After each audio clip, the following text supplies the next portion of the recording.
curious about how the Indian state really works, its levers of power, tech ambitions, and geopolitical maneuvers, explore it all through one of three specializations in our 12-week graduate certificate in public policy. Applications close August 24th. Welcome to All Things Policy, a daily podcast by the Takshashila Institution.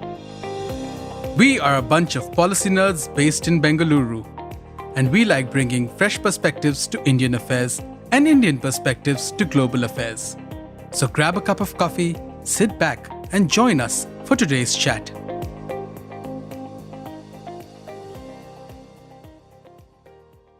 Hi, and welcome to our next episode of All Things Policy. And today, interestingly, we're going to talk about Bangalore. And in Bengaluru, billions are being poured into flyovers, metro lines, and high-speed corridors. They promise faster commutes, but at what cost to the people who live, work, and move through the city every day?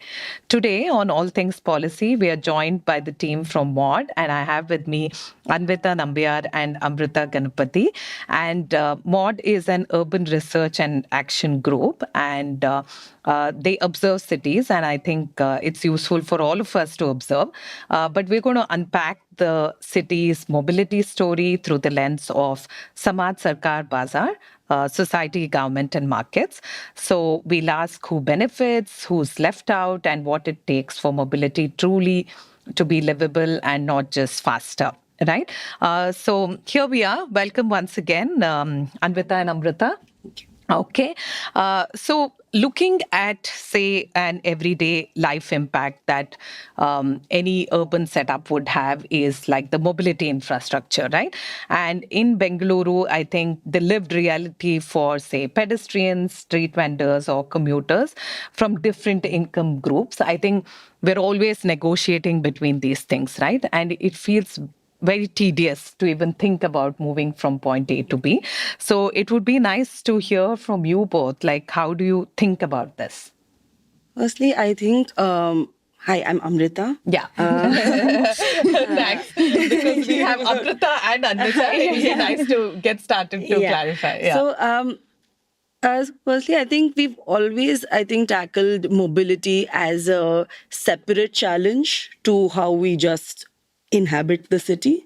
Okay. And I think that is something that we've consciously tried to bridge between ourselves is that, we need mobility to aid, connectivity between cities. We need mobility to aid connectivity between, to the airport, to a railway station. But we also just need good mobility to enhance our daily lives. We need to get from either work to home, home to work, or go, just run errands around your home. Or just go for leisure a for run that in the matter. park. Yeah, something. For everything, all of that is mobility, right? And at some point, we've gotten so accustomed, I think, to thinking about just mobility as this way of commute. And I know our work life is separate from this. And so we've actually started, we go to the gym to run on the treadmill, but we don't just, walk on the road to do the same thing because, I don't think that infrastructure is allowing us to. But, even that idea being there can ask for the infrastructure to be there is the point that we are coming from. Okay. Anvita, anything? Yeah, hi, I'm Anvita. Adding to what Amrita just said, even around like the pedestrianization and in general just health around the city is really hard to do because I really try to do that because we all work 9 to 5, right? And then if we're able to put in some kind of, our health factor into it, into our daily routine, that works out great. Like I used to do that earlier. I tried to walk and take the public transport and things like that. I still try to do it as much as possible. But again, if the infrastructure really allowed for it, it would be much more possible to do it. And even like near my house itself, even if there is a small errand that I need to run, I take my two-wheeler. But here I don't do that because it's in the city center. It's much more walkable. So I feel like, okay, I will walk.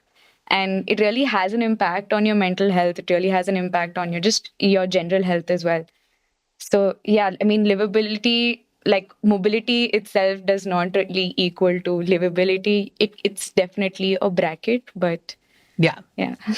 Yeah, I'm sure, mobility for us, I think, can't be siloed and said, oh, that's one action item we should pursue, but it should be very much part of our daily life, right? And we should be thinking about improving it. And I know of certain initiatives that even Arun Pai did recently, where he talked about how many footpaths are walkable, right? And sometimes people have also complained about places where footpaths are fairly, in terms of width, much larger than required. So it actually eats into your space of driving, right? Because it's smaller than in terms of size. But if you had to look at faster commute times, right? Like, what's the best measure you would look at for, say, a mobility to be successful? Like, should planners look at balancing speed with accessibility, safety, and comfort? Like, what goes into the measurement of, say, a successful mobility? So, one, to address the first part of what you said, the idea that looking at footpaths is something I think in this city, at least many people have done for a long time. And I think maybe aware of the Tender Sure initiatives maybe around 2010, which set out a set of guidelines and track documentations to say how our streets should be designed, which aid for both movement of vehicles and people, right? The would say the primary concern as planners or urban designers across the globe have arrived at is the goal of a successful transport plan is that you move people, not vehicles. So, and one important aspect of the Tender Sure in that matter was the standardization of carriageways, which is something that is done still very I mean, I would say it's very hesitantly adopted in many places. That, I mean, it doesn't matter how wide your footpath is. The wider footpath actually offers not just ability for pedestrian movement, but also actually improves businesses, improves economies and livelihoods along the buildings that are alongside it. The standardized carriageways, that is basically means that if you're starting out with a two-lane carriageway, at the end of the road, we still want a two-lane carriageway. It does not help if at the middle you have place for three-lane and you make it three-lane and then you're forced to again make it two-lane in the end. That does not help our situation. It might make it worse because it creates two bottlenecks that you don't want. Yeah. But also, if you look at it, Amrita, the kind of vehicles and the number of activities that's happening on the road is crazy, right? Like, you have cows around, then you also have pedestrians because there is enough. I mean, there are vehicles parked sometimes on both either sides, right? And then you have two-wheelers which are of different dimension. Then you have an auto which is three-wheeler. Then you also have a car, and then there is this big truck or bus or whatever. So we are trying to cater to, like, multiple levels of activity to be put onto a road. So it doesn't seem reasonable also, because if you look at global, if you look at good examples, I would say there is a little bit of segmentation on where these things are, right? Like, where you cycle is different from where you have. So any thoughts around it? Yeah, so globally, two-wheelers take the cycle path. But in India, we have, I think, an anomaly where the number of two-wheelers is a lot. Sometimes more than the number of, say, four-wheelers or buses or anything other than that on the road. So, I mean, maybe we do need to think about it that way, but also I would say there are multiple measures that cities have adopted, including, I think, some cities in India to go over these things. DULT in Bangalore has been championing cycling paths along the way, but whenever they've gotten implemented in the city, they've gotten implemented, would say, in very small stretches. So if I have a cycling path that I can only take on that road or only on the left side of that road, it is not really going to help. So it needs to be looked at as a network. And if it functions as a network, then we can say dismiss it as not. I mean, if it doesn't function, then we can maybe take it. But if you're only allowing it to getting implemented for like a very small stretch, that's harder. Secondly, there are obviously one thing cities do is, especially for larger vehicles, trucks, construction vehicles and all of that type, that you put a time on when they enter and when they can move in the city. In Bangalore, it's not implemented. We did it was, I think, there sometime. And then another thing is people do congestion charges. So you have specific areas. So you kind of, but then these are also ways to disincentivize private transport. But to do that, again, we need to make sure that then your money is going into the public transport and your public transport networks are robust enough to take the people.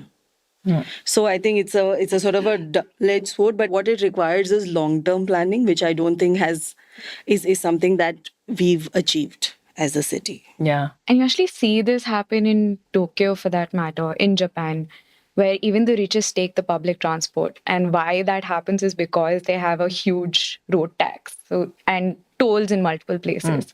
So I would say that's a successful model to have.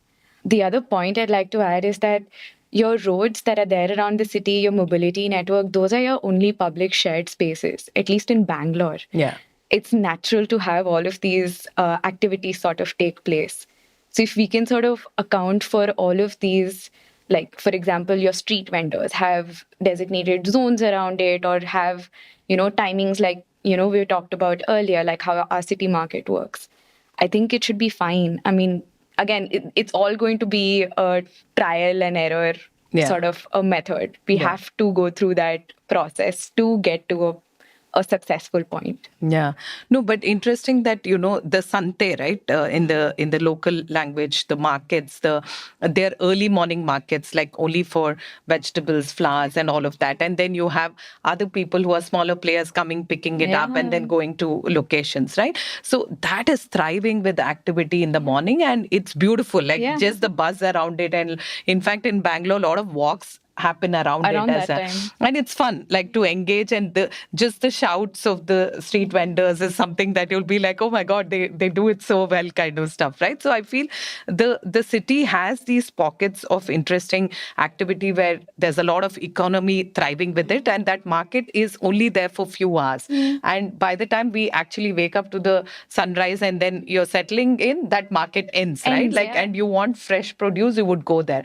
So I think these, even in Madiwala and, like you said, city market and all, there is that buzz of activity which stays for a bit, the Vanshankri market as well, and then it slows down, right, with timing. So like we are accommodating, say, street vendors and others rather players in the city, right? I would also kind of do a little bit of a segue to say how buses are not our priority for some reason, right? Like, we see, I was just telling you both, like, I lived in Mangalore for about 5 years and I took the public transport, which also meant that there are a lot of private players there.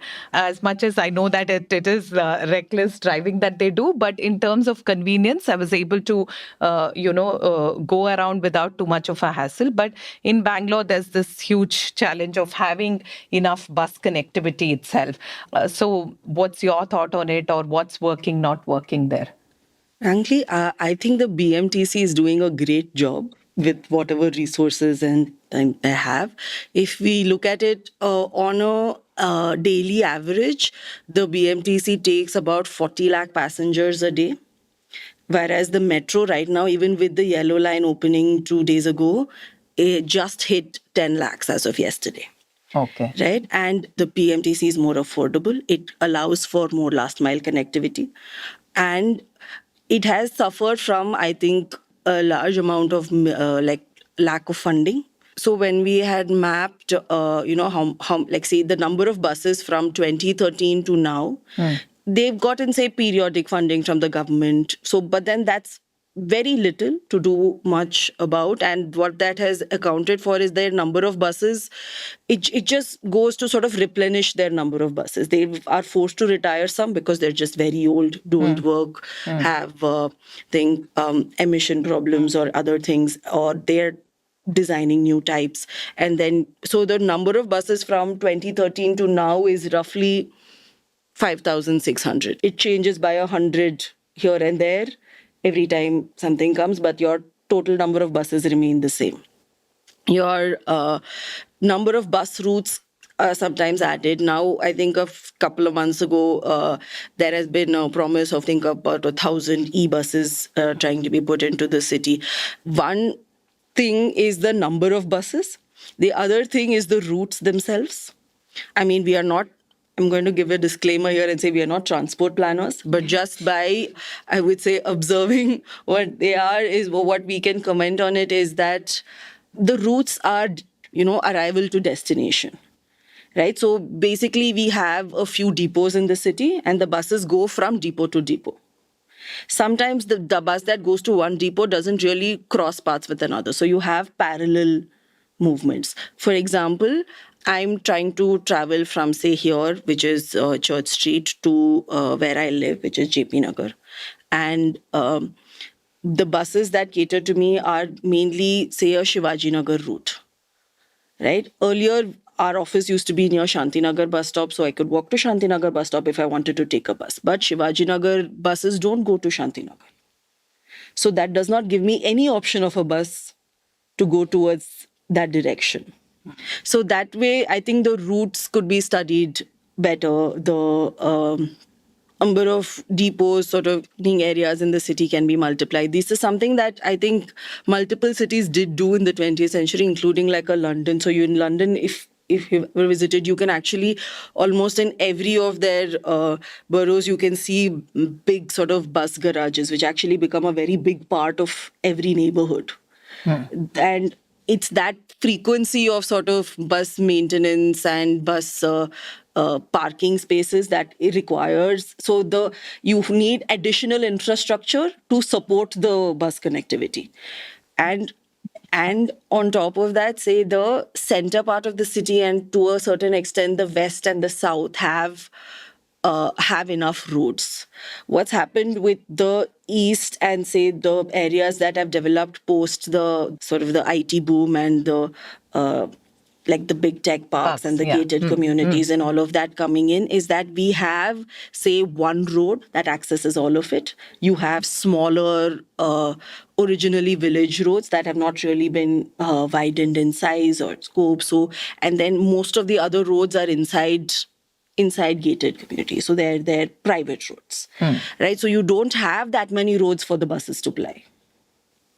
And so it becomes then harder for that connectivity to happen there, because you don't I mean, how many ever buses you increase to, you might not be able to achieve that connectivity. Another thing that, say, cities like in Southeast Asia, like Vietnam or Thailand do, is they have buses of multiple sizes. So even if, say, you just wanted to run bus on these tiny village roads that still do exist, you can do buses of different sizes that don't hold 40 people but hold 10 people. Yeah. No, interesting that, I'm more so concerned, why are we not even looking at private buses being players here, right? Because there are constraints in terms of budgets, and it'll bring healthy competition and maybe better commute flexibility as well. You had something, Anvita? Yeah. I mean, what you're trying to say, the having private buses, what's happening in Bangalore right now is a lot of private companies and schools are hiring BMTC buses to go around the city and pick up people. Yeah. I mean, that's great. You're again reducing the number of private vehicles that are there on the road, and everyone gets to their place on time. But yeah, that's sort of an inverse of what's happening with your private buses and BMTCs in Bangalore. But yeah, I think that's also great, but we really do need to have more bus frequencies around the city. And even if there are more bus frequencies, like Amrita mentioned, the last mile connectivity, like your pedestrianization of streets, like even if anyone wants to go from point A to point B, obviously you can't have bus stops outside your house. Even how do you get from your bus stop to your house? Is that pathway accessible? Can you walk? Can you cycle? Right. Is all of that safe? Is it safe? Yeah. True. But then, okay, let's bring a little more equity lens to this whole thing, right? So in this whole game of, which communities tend to actually benefit when these large infrastructure projects are happening, I know a lot of it in Bangalore is work in progress. That's why you see, everything seems to be like, under construction and nothing seems to have completed. But who ends up like being marginalized or displaced because of it. And in fact, we were talking about certain allergies that people pick up. We fail to realize that a lot of this construction material with fine sand and all of that, when they are moving from point A to B, we're kind of consuming it, right, in many different ways. And already the allergic levels in Bangalore is pretty high in that sense. People have bronchital issues, and people with asthma really struggle. So we're adding to other outcomes which we possibly are not even thinking about. So any inputs on that? I would say if anyone listening is just noticing around you, I'm sure within your sort of walking distance, you can find a couple of buildings under construction. Yeah. Right. So the city is constantly under construction. And this means not only that we are having,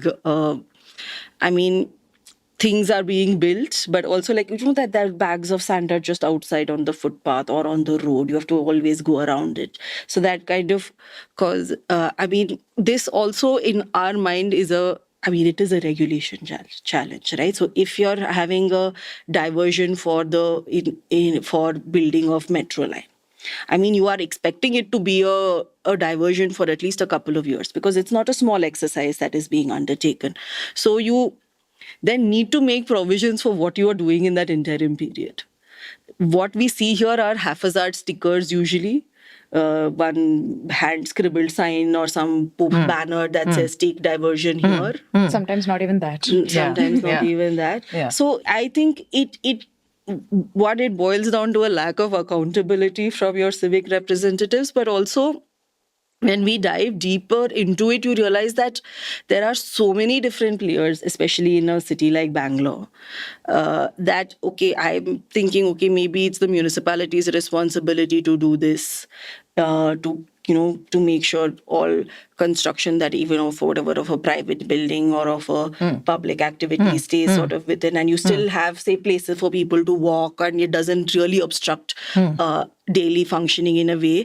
Then you realize that, the BBMP is not actually really in charge of multiple things. In fact, it was very surprising for us to notice that in the 74th Amendment of the Constitution that promotes, brings into account the urban local body's existence, there are 18 functions listed under the functions of an urban local body, and transport is not even one of them. Oh, okay. And in terms of governance, there have been multiple people taking it up over the years. So the BDA does some amount of road work, some flyover work, some is done by the BBMP in Bangalore. Then we have special purpose vehicles, like say the Nice Road was done by a special purpose vehicle. The Hosur Road elevated corridor was done as a PPP model. Now a new entity called Be Smile has been created to take up only large-scale urban infrastructure projects. So I think there has always been this dichotomy between a large-scale project, a large expenditure project, versus local accountability, and that local accountability is what maintains footpaths, creates bus stops, shelters, walking routes. Even if footpaths exist, keep them free of, just keep them accessible and free for movement, so that means you're taking into account, if there are street vendors, you are counting them, you're designing for them so that they don't occupy wherever they need to. You are, designating spaces for garbage pickup, so you don't have garbage piled up in every corner. So all of these aid mobility, and all of those are part of local accountability. And the large ticket projects have somehow always been separated from that. And that, I think, is one way to look at it. And about who benefits, I don't know. So I don't think anyone benefits. I really don't think anyone benefits from it.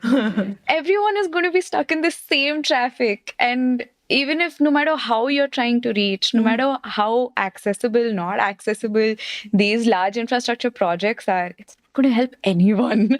That's just even recently they had the free buses for women.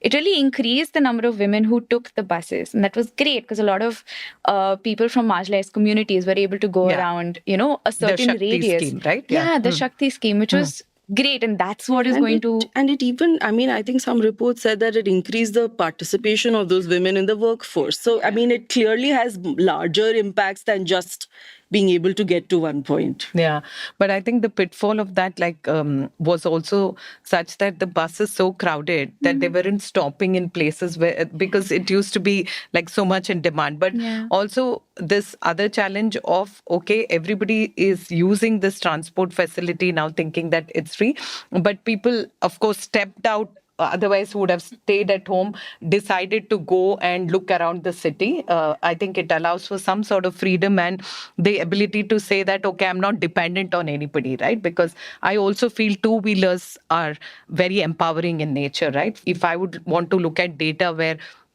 how many two-wheelers are owned and specifically women ride, it's a good indicator of progress in some sense, because you're no more waiting for somebody to be taking you from point A to B, and also in terms of economics, the cost itself, right? So I would say, all of these add up. Like if you want even a job market to thrive, mobility plays such a important role. And from COVID to now, I think we've been oscillating between, okay, hybrid because better productivity, because the kind of fatigue that people have just being a couple of hours on the road, right? And it's become a thing that all workplaces have to think and solve for it, right? And the recent suggestion was, let's look at different timings for each workplace. Like you start at a particular time and then somebody else starts an hour later to just minimize the traffic, right? And all of us are trying to make sense of, okay, what time is like the best time to leave from office so that you have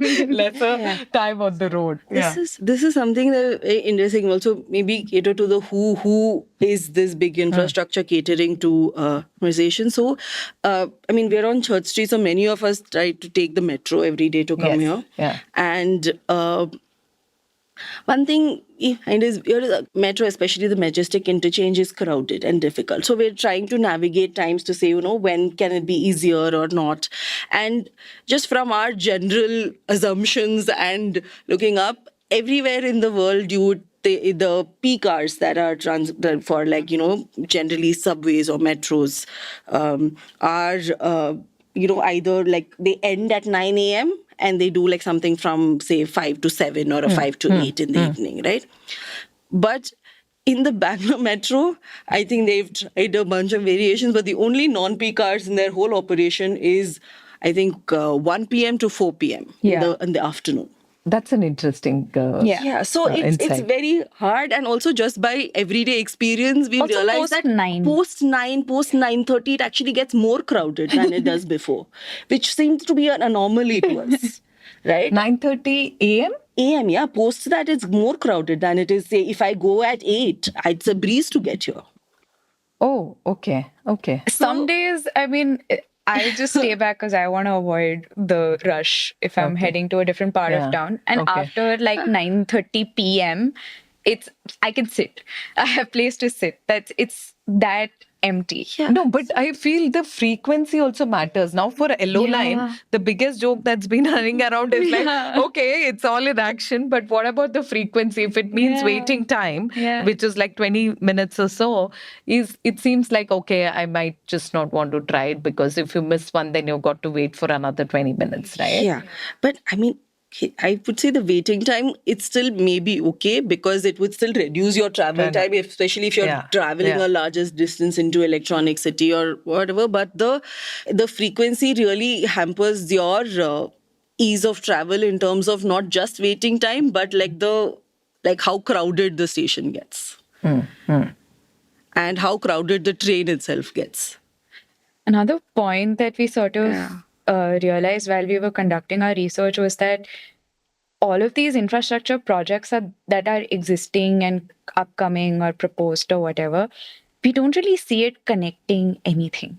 Like we try to understand where people live and where people work. And then we overlaid all of these projects on top of it, and it just did not connect anything. And where you have most of your work, your manufacturing belt for that matter, or even your IT tech parks or whatever, it does not connect to where your high density population is to your high density work population. That gap is really when we saw it, when we were trying to understand, okay, this would be an interesting thing to understand why are these infrastructure projects coming up where they are. And when we put it, we were really shocked to see the stats and see that there was a huge gap, in the connectivity in that sense. So so it's highly concentrated in one place. You have metro layering up on a, a road, plus everything is happening together, right? Yeah. And if you notice, India is the only country where we have metro along routes. And the same direction as roads. So it kind of duplicates your travel pattern and travel movement. And with every infrastructure that's being proposed, and when we mapped about 46,000 crore of proposed infrastructure right now, and out of which a large amount of it was in the 25-26 Karnataka budget. The main thing is the same roads get a layering of things over and over again. So you have some things called double-decker flyovers, you have split flyovers, you have things above railway tracks. The thing is the way it's sold also is that, okay, that's your only option. We don't have any other space. But it doesn't really help because all of these then exit at one point, or they help just duplicate your movement. They create competing priorities and competing demands. You have a flyover in the same route as your metro line. You are not really prioritizing cars or metro, right? So I would say there is then no future vision for the city, and you're just trying to cater to everything. So I think what is really missing in the larger picture is where we want to go. And what we want our lives to be, and to help then prioritize, to incentivize things that we want to reach, to de-incentivize things that we don't want to actually arrive at something where we could live. But we also talked about a data point where you probably, talked about 150 people where there was a split. No, how does that look like? So in our exhibition, we had these interactive activities where we asked people to imagine they had 100 rupees to spend on public infrastructure in the city, right? Mobility infrastructure, and how would they prioritize their money? So we had 4 categories. One was metro and suburban rail, and then there was bus and last mile connectivity, pedestrian infrastructure, cycling infrastructure, and the last one was private vehicle infrastructure, which we included to mean like flyovers and whatever, your tunnels, flyovers. Yeah. So overwhelmingly, people voted for pedestrian and cycling infrastructure as a priority, bus and last mile connectivity second, metro and suburban rail third, and the last priority was, just dedicated private vehicle transport facilities. And the margin is insane.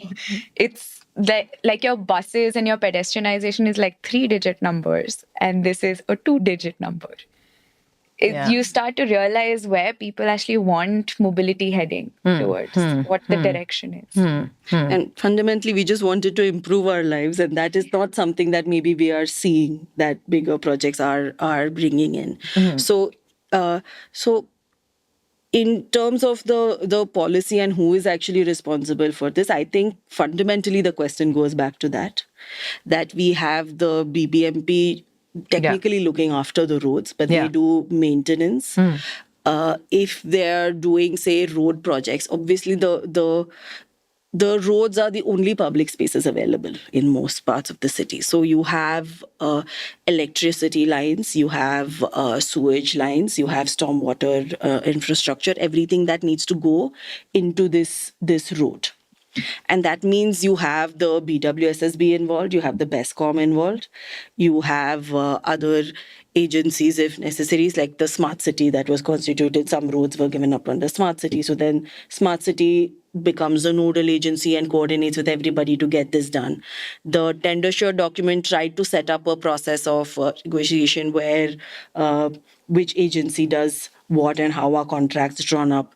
But eventually, after the first set of pilot roads, the tender sure contracts have been revised, right, to not look at the services at all because it was too much of a hassle, and to then just do the footpaths and the road standardization, right? So that doesn't kind of give you a holistic solution, because again, I'm sure the most common complaint we all do is that the minute a road is finished, it feels like someone else is digging it up.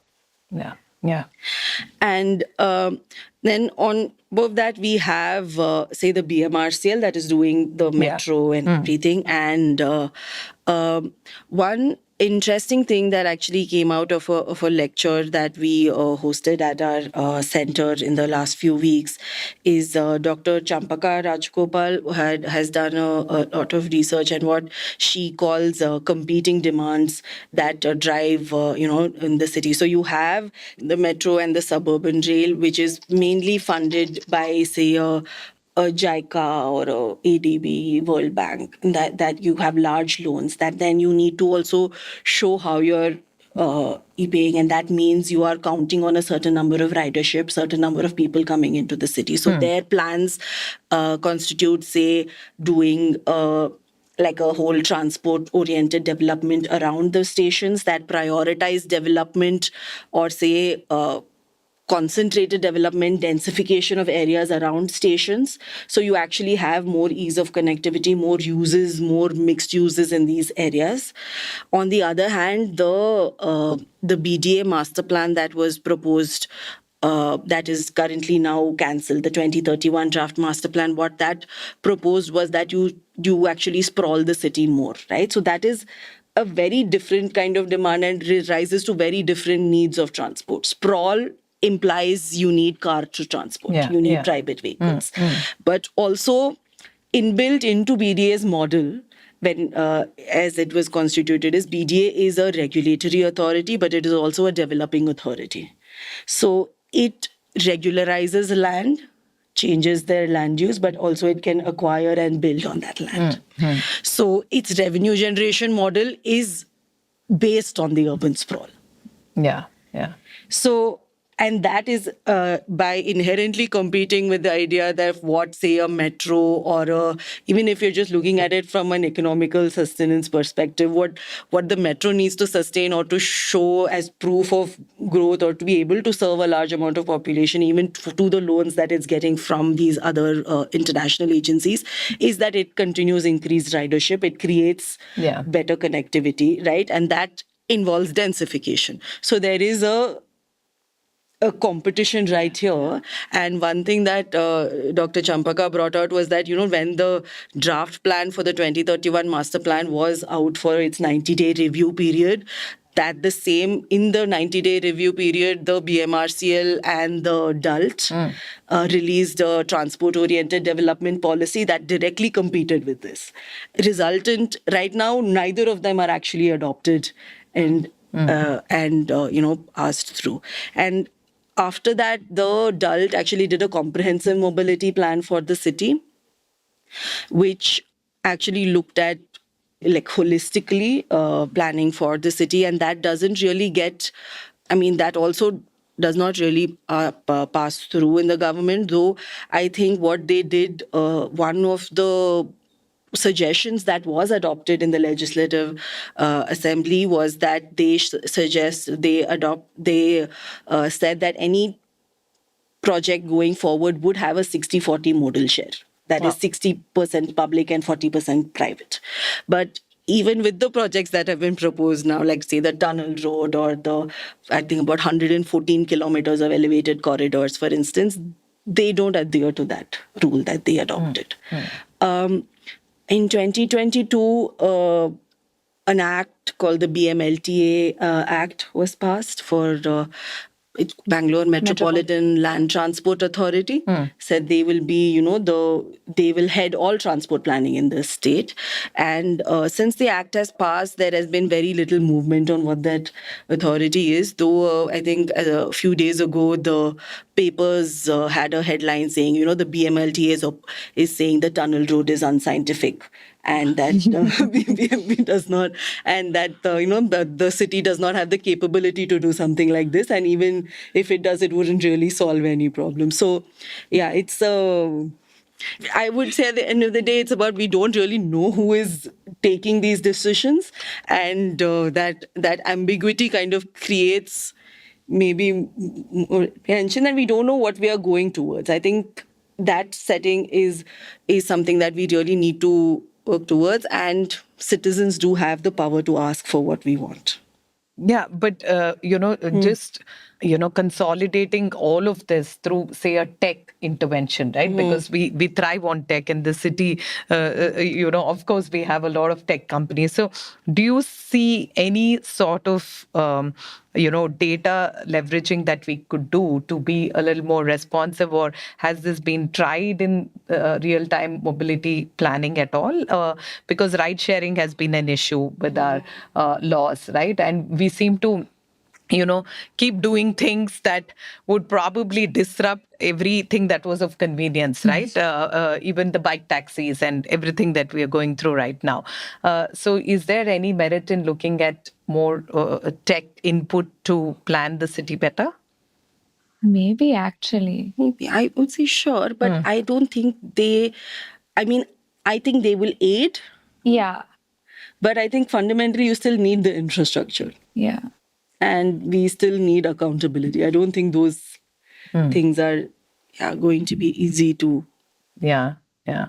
Because even with the stampede that happened, we were all thinking, right? I mean, it's an afterthought, of course, but how do you actually plan for the city to kind of be a little more proactive? And I know that with the recent visit of Modi for the yellow line as well, the city, of course, at different points there were engagement points, so it was more distributed in nature.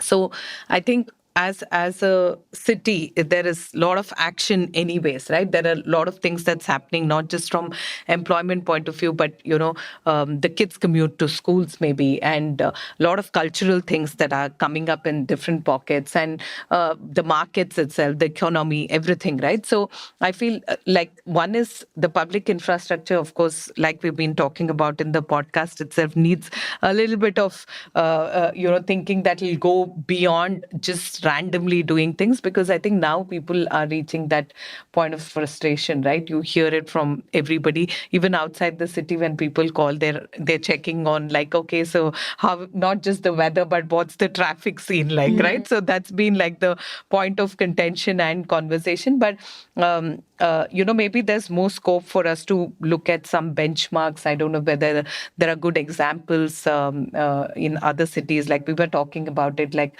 how even a Kolkata probably does better in terms of public transport. So most cities, even Mumbai, seems to be a little more sorted in those fronts. Even Chennai road infrastructure.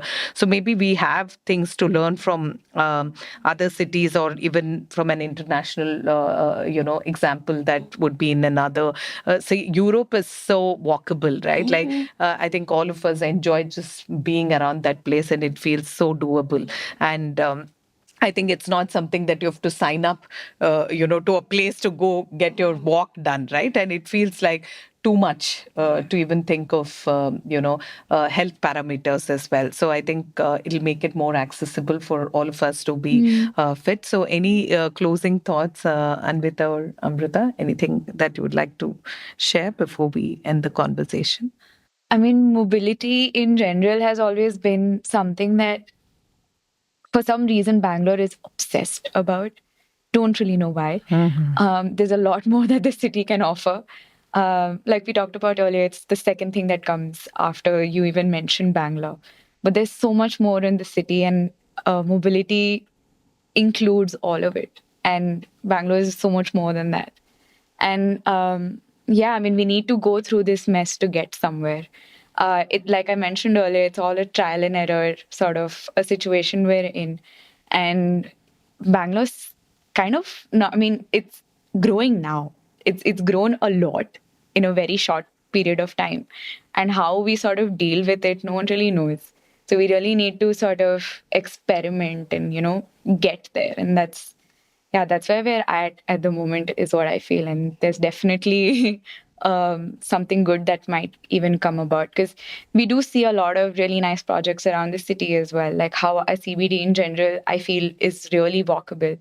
And we know this is what people want. We know this is what we all are asking for. I just hope that it leads up to there. Wonderful.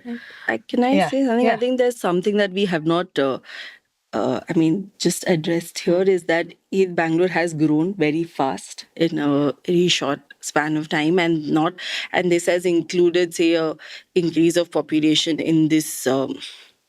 Right now we're at a population of about 1.3 crore, and according to the RTO, the number of vehicles in the city is also equivalent. So it's like 1.12, which is almost a 1:1 ratio, which is not really something you would want to be striving for. Also, 80% of that number even- is private vehicles. Yeah, and as a comparison, even Mumbai, with almost double the population, has a similar number of vehicles.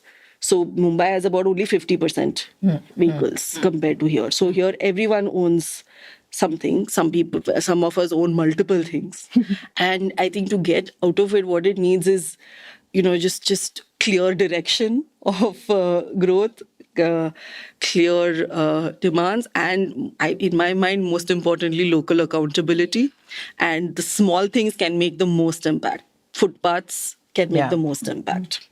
Totally. Yeah. So on that closing note, I think for all of us, mobility is more than just moving from point A to B, right? It's the quality of life in between itself. So as Bengaluru kinds of phrases between building the infrastructure for the future and the real question of how we can design it for people, and how we can include everybody, right, from street vendors to policymakers, and also account for budgets to private innovation. I think the government, markets, and society lens reminds us that livability is like a shared project for all of us. So thanks, Anvita and Amrita, for sharing all the data that you had put together, and the kind of research that you all do in the urban governance side. So great having you both. Thank you so much for having us here. Thank you so much for having us, and thank you to everyone listening in this. Yeah. Okay, thanks everyone for listening to this episode. And the promise would look like we're going to make Bengaluru better in many different ways. And I think we've been just the welcoming city, so we should also probably be an example to change the infrastructure conversation and the mobility side of things. So thanks for listening. Take care. Bye. If you liked our show, dive into Takshashila's research on technology, strategy, and economic affairs. Check us out at our Twitter handle @TakshashilaINST or our website takshashila.org.in.